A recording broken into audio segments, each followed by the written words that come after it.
કાકા તમે તો કીધું તું કે ઘર સંભાળીને બેહી જાય એટલે કાકા હું કહીનો ઘર સંભાળીને જ બેઠો હું એક કૂતરું નહીં આબા દીધું બોલો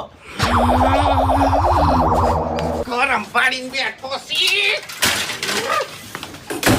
એટલે કાકા હમણાં તમે મન શીખમણ આલતા હતા એટલે હવે તમે પીને આયા એમ ને ખાલી મને જ કહેતે આવડે હું કદાચ થઈને પીને આવ્યો હોત ને તોય મારો બધો નશો ઉતરી જો ઠેકણા ખબર નહીં પડતી ઓય તને 15 મિનિટ મેં ભાષણ આલ્યું તું હારા તો શબ્દો વાપર્યા હતા તોય તારા મગજમાં ના પેઠું હા હે તું આગળ કૂતરાની ઓર રાખવા બેઠો છે ગરમ ભાડીને પણ તમે તો કીધું તું એટલે મેં આવરીત ગરમ ભાડવાનું કીધું તને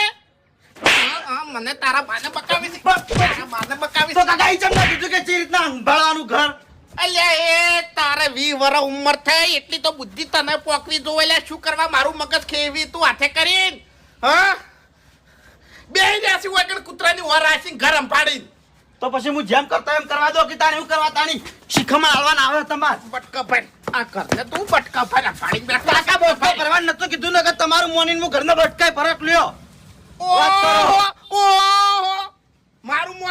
મારું મોન્યું હોત ને તો તું રખડોત ના હોય ચોક નોકરી જતો રહ્યો હોત ગામમાં તું ના બેહી રોત પડવાથી ઉપર તારે નહીં સંભાળું તારા ગામ નહીં પડવાથી ઉપર અને હવે છે ની કોઈ પગ ના મેલતો હટ ઉપર અરે નહીં આવું કશો વાંધો નહીં ઉપડવાથી શું છોકરા મળ્યા છે